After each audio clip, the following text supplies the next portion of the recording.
Chers astrolosophistes, bonjour et bienvenue à celles et ceux qui nous rejoignent. Alors je devais vous partager la chronique pour 2025 et je vais le faire, mais je vous avoue que c'est aussi dense qu'intense et que tous les 2 jours tombe une nouvelle information supplémentaire qui non plus n'est pas anecdotique et que je dois donc analyser, et ça nous mène à une chronique de plus en plus longue et qu'à moins d'être bilingue en astrologie, je risque de toutes et de tous vous perdre dans le quart d'heure. Donc j'y suis encore et je me suis donné la deadline pour ce week-end. En attendant, nous nous retrouvons aujourd'hui pour la chronique de la nouvelle lune du 28 février qui sonne le début des transformations majeures que nous allons vivre. Alors cette nouvelle lune a lieu à 9,40 °, dans les Poissons. Elle est évidemment conjointe au Soleil. Elle est en semi-sextile à Vénus qui est à 10,45 °, dans le Bélier. Alors attention, Vénus va rentrer dans sa période de rétrogradation à partir du 2 mars. C'est-à-dire que notre fenêtre pour initier un projet ne dure que quelques jours, du 24 février au 2 mars. Après, c'est à nouveau une énergie où nous allons revoir, refaire, rectifier, d'autant que Mercure sera lui aussi rétrograde à partir du 15 mars et lui aussi entre le Bélier et les Poissons. Fin du signe des Poissons, dernier décan du signe des Poissons et premier décan, début du signe du Bélier. C'est ultra important cette passation entre les 2 signes et ces allées et venues des planètes rapides qui ouvrent le chemin en quelque sorte et viennent rechercher les plus lentes comme pour les accompagner dans cette nouvelle ère. Le transit de Vénus rétrograde du 2 mars au 13 avril, marque une phase de profonde introspection affective et financière où les désirs impulsifs se heurtent aux idéaux romantiques. Vénus, planète de l'amour et des valeurs, rétrograde en Bélier, un signe fougueux et individualiste, avant de revenir en Poisson où elle est exaltée. Ça favorise une quête en Poisson d'amour absolu, inconditionnel et de lâcher-prise émotionnel. Cette transition symbolise un passage entre affirmation de soi et retour aux blessures du passé. En Bélier, la rétrogradation confronte à des crises identitaires dans les domaines de nos affections et de nos ressources, obligeant à repenser la manière dont on exprime notre amour, notre amitié ou la gestion de nos valeurs, de nos talents, de notre potentiel et de nos finances. Des conflits dans des relations, des désirs frustrés ou le retour d'anciens amours, d'anciennes passions peuvent survenir. On peut par exemple remettre en question une relation débutée sur un coup de tête ou revoir nos choix financiers, nos investissements. En revenant dans le signe des Poissons, la veille de l'éclipse solaire en Bélier le 28 mars, Vénus ravive la nostalgie, l'idéalisation et les tentations du passé. Ce changement peut entraîner un désir de réconciliation, une prise de conscience sur un amour perdu ou alors la nécessité de rompre avec des attachements toxiques. Alors, pour les signes de feu, Bélier, Lion, Sagittaire, cette période provoque des remises en question sur la spontanéité amoureuse et les ambitions matérielles. Pour les signes d'eau, Cancer, Scorpion, Poisson, on peut voir ressurgir un amour passé ou vivre, être dans la possibilité de vivre une guérison émotionnelle. Pour les signes de terre, Taureau, Vierge et Capricorne, on est confronté à l'équilibre entre la sécurité et l'idéal, tandis que les signes d'air, Gémeaux, Balance et Verseau, on oscillera entre indépendance et désir de fusion. Ce transit demande d'examiner nos valeurs et nos relations sous un nouvel angle avant que Vénus ne repasse en direct. Ça favorise une évolution plus alignée avec nos véritables aspirations affectives et matérielles, ce que l'on veut créer et partager avec une ou un autre. Ça pousse évidemment à trier entre nos désirs superficiels et nos besoins profonds, tout en nous confrontant aux souvenirs du passé pour mieux avancer. Vénus rétrograde sur un cycle de 8 ans. On va se faire une petite rétrospective pour Vénus rétro en Bélier. La dernière fois, c'était en mars-avril 2017. Avant cela, c'était en mars-avril 2009. Et encore avant, dans le cycle précédent, c'était en mars-avril 2001, etc. Et surtout, la maison dans laquelle a lieu cette rétrogradation dans notre thème. Cette maison est appelée à être le théâtre d'un renouveau total. Total, puisqu'on a à la fois Vénus, Mercure, Saturne et Neptune dans le signe du Bélier. Vénus rétro sera dans les Poissons du 28 mars au 1er mai. Elle va retourner vers Neptune pour en quelque sorte l'accompagner dans sa première entrée en Bélier le 31 mars. C'est très important de mettre cette énergie au travail d'une créativité quelle qu'elle soit, car elle n'est pas exempte d'illusions, de fantasmes et donc de réveils difficiles. Avec les Poissons, l'accès à ce que nous avons de plus beau, de plus rare, de plus précieux est accessible. Mais encore faut-il en prendre le chemin, sinon, c'est la porte grande ouverte aux délires, aux arnaques, aux manipulations, aux crimes divers et variés, parce qu'ici, le compas moral fait un peu défaut.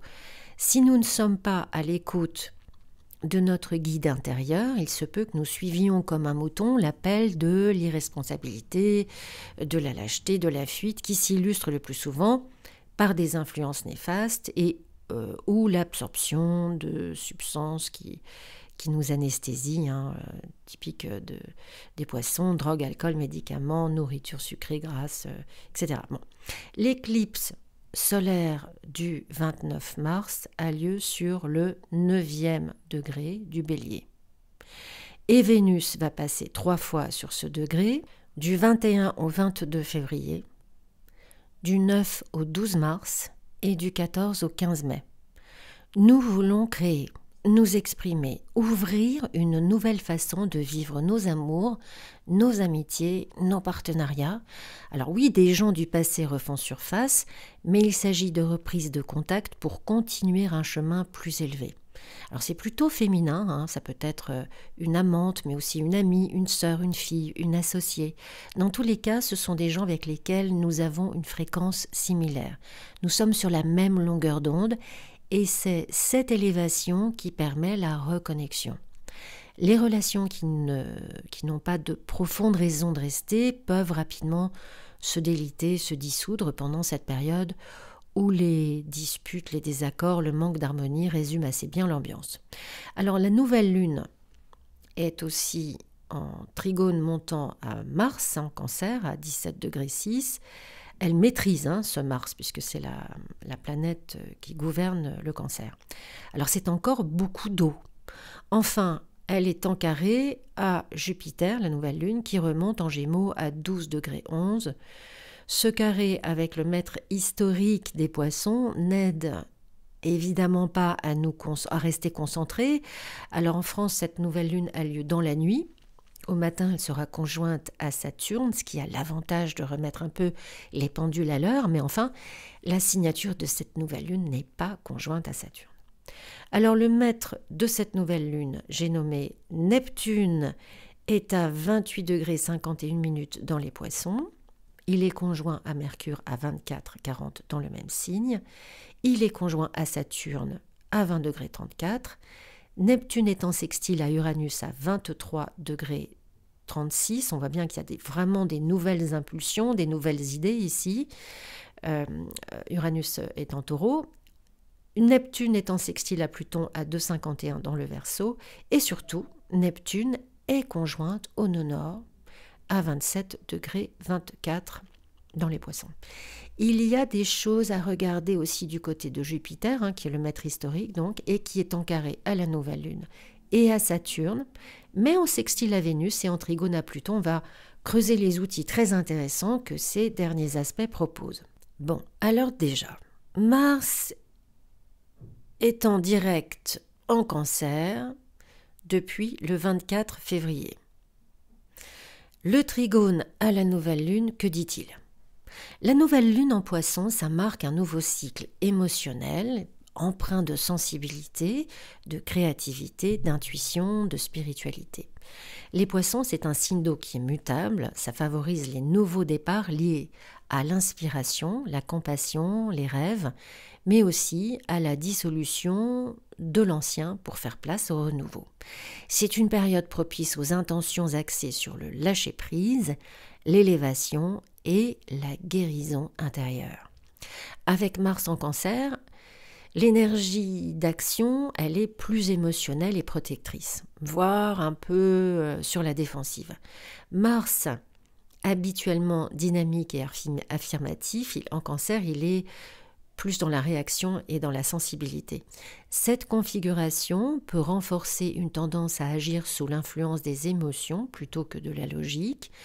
Nos actions sont motivées par le besoin de sécurité et de protection.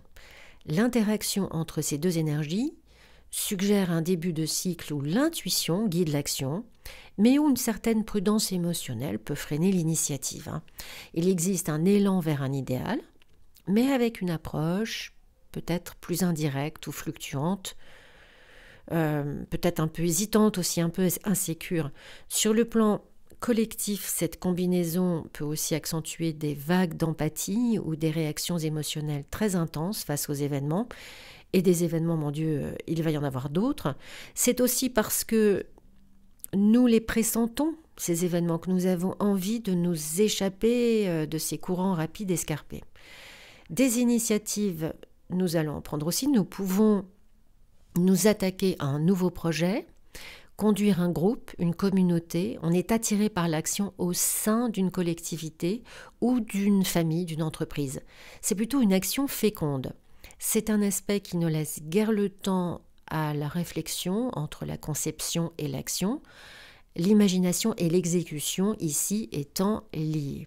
Il existe du courage, du sang-froid, du dynamisme, mais aussi une certaine forme de militantisme et une part d'intolérance.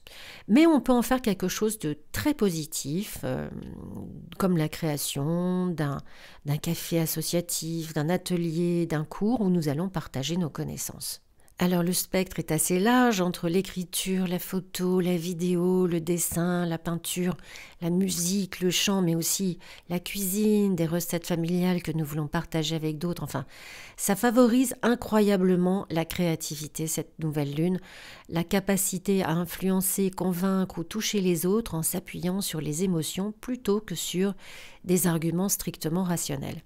C'est une nouvelle lune idéale pour les projets artistiques. Alors ça, on ne peut pas trouver mieux, il me semble. La communication empathique et les initiatives guidées par le ressenti, cet aspect renforce la capacité à allier inspiration et action sans brusquer les situations. Cette nouvelle lune peut être un moment extrêmement chaleureux et ça serait dommage de s'en passer. Alors vous l'avez deviné, ce qui va être difficile, c'est de rester focus. Avec le carré à Jupiter, le défi va être de résister au festival de nouvelles idées qui explosent dans notre tête, ou notre attention qui est déviée de ci, de là. Alors, nous pouvons commencer à travailler des potrons minets sur une chronique astrologique, par exemple, et se retrouver 4 heures plus tard immergés dans l'histoire de la Russie et les conséquences de la révolution d'octobre 1917. C'est pas inintéressant, mais enfin, ça rallonge considérablement les journées.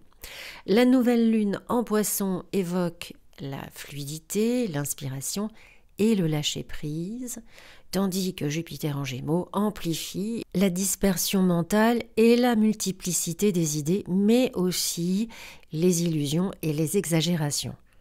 Ce carré suggère un conflit entre l'intuition et la logique, le besoin de croire et la nécessité de prouver.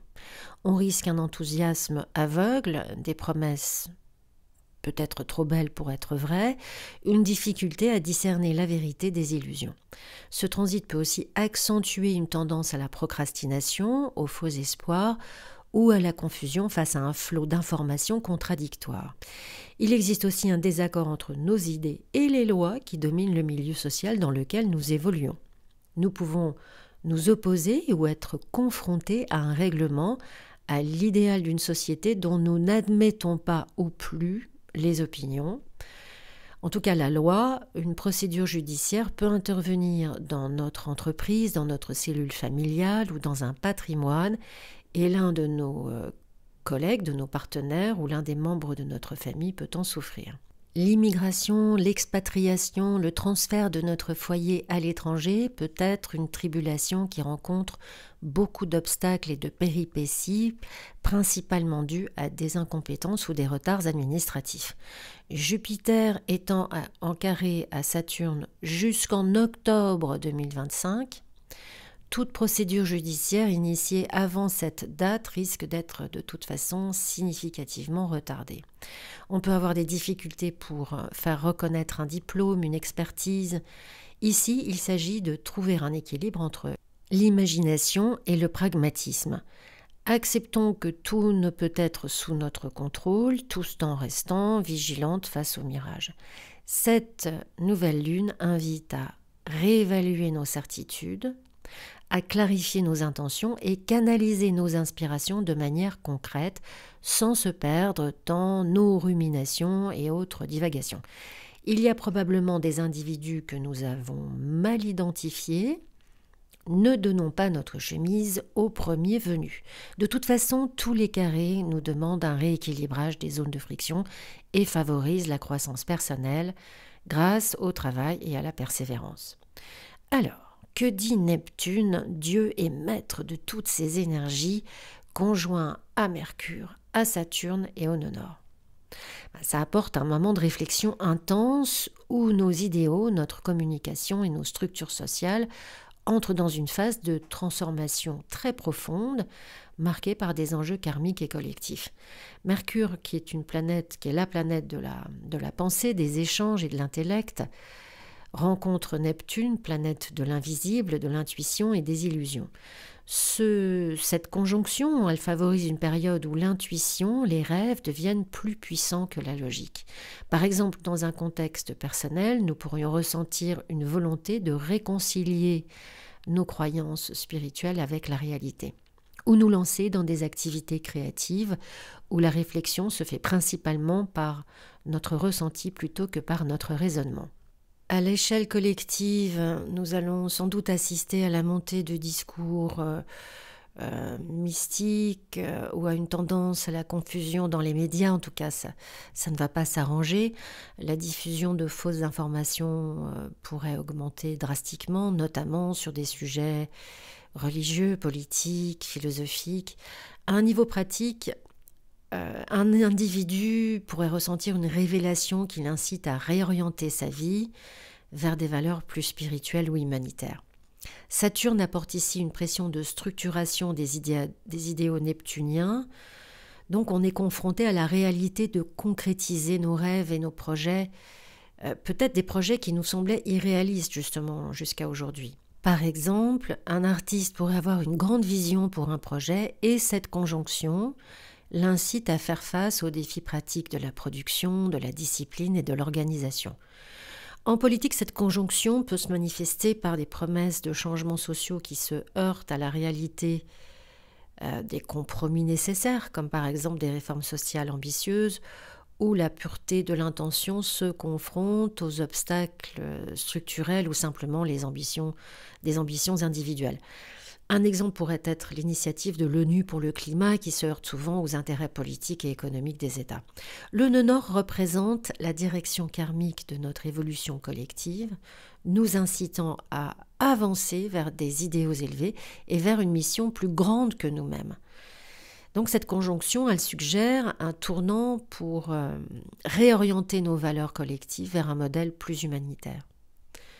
Dans le contexte mondial, ça pourrait être perçu dans les mouvements sociaux qui promeuvent une plus grande solidarité ou des initiatives environnementales ambitieuses. C'est aussi significatif des mouvements pour les droits des populations marginalisées ou des luttes pour la justice sociale comme celle de MeToo, les Black Lives Matter et de la justice pour la défense des enfants qui va prendre une ampleur aussi inédite que globale dans les années qui viennent avec Pluton Verseau.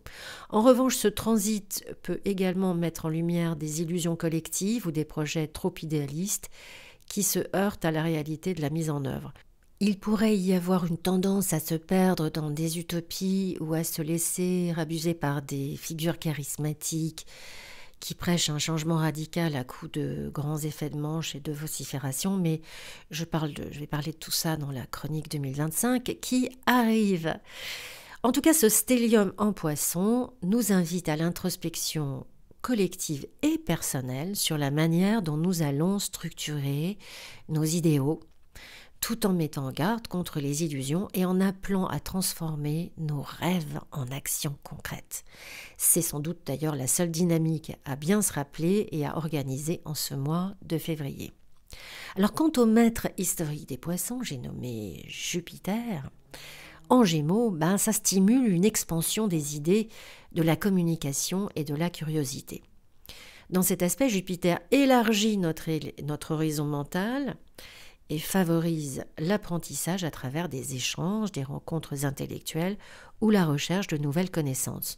En tant que maître de la nouvelle lune en Poisson, Jupiter invite à explorer de nouveaux chemins spirituels ou créatifs, tout en cherchant à intégrer des idées novatrices et des perspectives globales. Le passage de Jupiter dans ce signe d'air favorise la transmission des idées, qu'il s'agisse d'une communication professionnelle, académique ou plus informelle.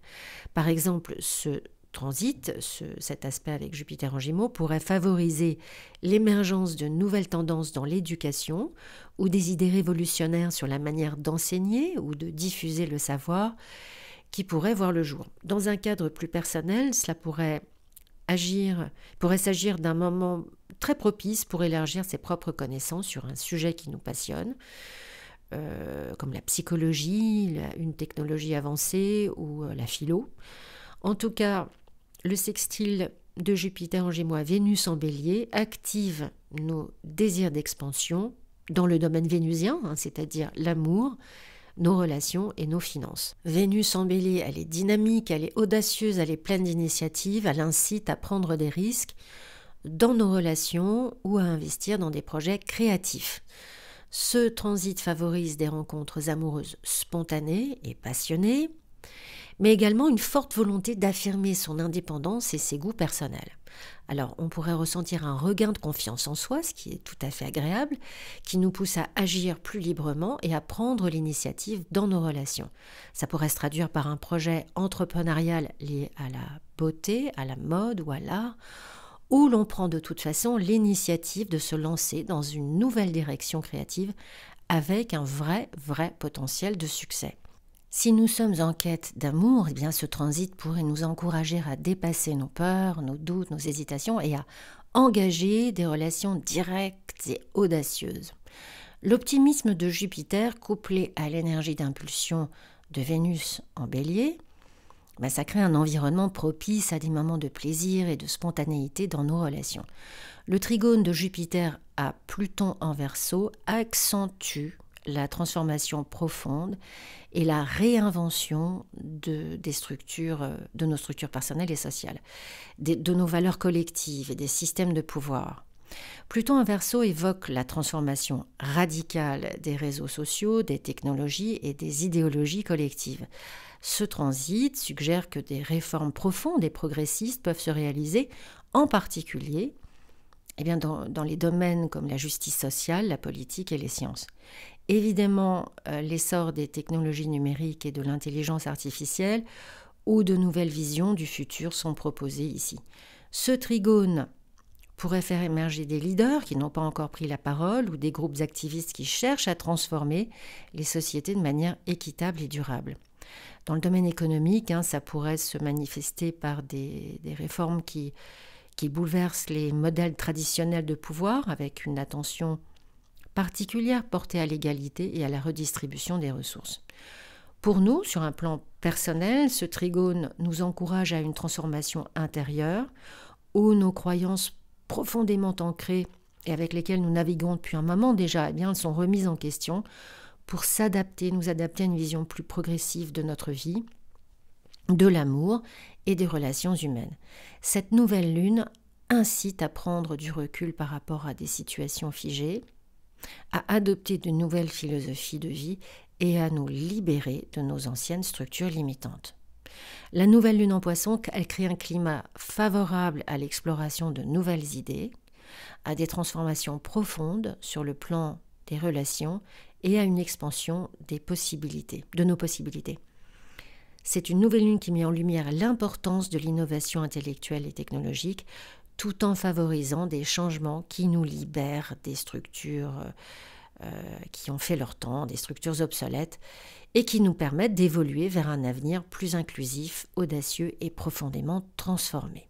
Alors, si cette nouvelle lune a lieu dans notre maison 1, eh bien cela révèle une tension entre notre image personnelle et nos aspirations ou nos croyances personnelles.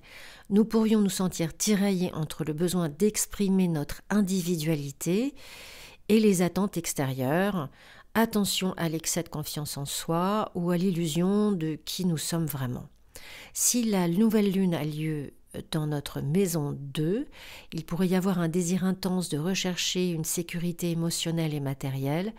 Le carré avec Jupiter pourra entraîner un excès de dépenses ou une tendance à rêver un petit peu trop grand par rapport à nos finances réelles. Et là, il faut vraiment éviter un manque de pragmatisme. Si la nouvelle lune a lieu dans notre maison 3, cela peut créer des tensions dans nos interactions quotidiennes ou avec nos proches. Nous pourrions ressentir une surcharge d'informations ou de conflits idéologiques. Il peut aussi y avoir un conflit entre notre manière de penser intuitive et les idées ou certitudes plus larges imposées par notre entourage. Si la nouvelle lune a lieu dans notre maison 4, c'est l'axe émotionnel, familial ou domestique qui peut être en jeu.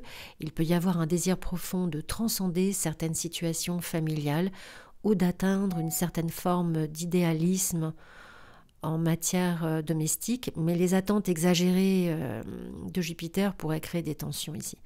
Si la nouvelle lune a lieu dans notre maison 5, cette position pourrait amplifier des désirs créatifs. Attention au risque d'attentes irréalistes. Nous pourrions avoir de très belles et grandes idées sur la manière de nous exprimer, et puis également pour élever nos enfants, mais il y a un avertissement contre les attentes justement trop élevées ou l'idéalisme déconnecté de la réalité. Si la nouvelle lune a lieu dans notre maison 6, cela peut signaler des tensions entre notre bien-être personnel et des exigences externes liées au travail ou à la santé. Il peut y avoir un risque d'épuisement ou de manquer d'équilibre entre nos rêves et les actions nécessaires pour maintenir notre équilibre physique et ou mental. Si la nouvelle lune a lieu dans notre maison 7, les relations et partenariats peuvent être influencés car nous pourrions avoir des attentes élevées vis-à-vis des autres ou de la situation dans nos relations. Cette nouvelle lune peut générer des désaccords sur la manière de gérer ces partenariats de manière réaliste. Si la nouvelle lune a lieu dans notre maison 8, c'est un impact qui provoque des changements profonds, qui pourrait signaler une tendance à surestimer peut-être les ressources disponibles ou à avoir une vision trop grandiose concernant les transformations profondes. Le danger ici, c'est de manquer de lucidité dans la gestion des finances communes ou des dynamiques émotionnelles complexes. Si la nouvelle lune a lieu dans notre maison 9, l'impact de Jupiter peut amplifier les désirs d'expansion mentale, de voyage ou de recherche spirituelle, mais le carré pourrait entraîner une tendance à idéaliser ces domaines. Il y a donc un risque d'avoir une vision un petit peu trop large ou une illusion de connaissance et de vérité. Si la nouvelle lune a lieu dans notre maison 10, ce sont nos désirs d'atteindre des objectifs professionnels, mais avec des risques de surestimer nos capacités ou à être un petit peu impatiente dans les résultats et d'attendre des choses immédiates alors qu'il nous faudra un peu plus de temps. Nous devrions être vigilantes pour éviter de vouloir trop en faire ou de nous perdre dans des idéaux irréalistes. Si la nouvelle lune a lieu dans notre maison 11, les relations avec les groupes, avec les amis ou dans un cadre social pourraient être sujettes à des attentes excessives. Le carré à Jupiter peut nous pousser à chercher des projets collectifs peut-être un peu trop ambitieux et à nous retrouver dans des groupes qui ne répondent pas à nos besoins réels. Si la nouvelle lune a lieu dans notre maison 12, eh bien cela nous pousse à plonger dans une introspection spirituelle ou psychologique. Attention aux tendances à l'auto-illusion ou à l'excès de déni de la réalité. C'est une période qui est propice pour guérir, mais cela demande un certain réalisme pour ne pas tomber dans des rêveries ou des évasions excessives. Voilà, chers astrolosophistes, cette chronique intense est à présent terminée. Pour l'analyse personnalisée de votre thème astral en fonction des transits spécifiques de 2025 qui nous conduisent à 2026, n'hésitez pas à prendre rendez-vous à l'adresse qui s'affiche à l'écran astrolosophicafé@gmail.com ou sur mon site astrolosophie.com. Grâce à cette consultation, vous aurez une carte détaillée des influences astrologiques qui façonnent votre année, que ce soit pour anticiper les opportunités de croissance, mieux comprendre les défis à venir ou ajuster vos décisions importantes. Cette analyse vous donnera des clés pour mieux maximiser votre potentiel. Je vous souhaite une magnifique nouvelle lune et je vous dis à très bientôt sur Astrolosophie.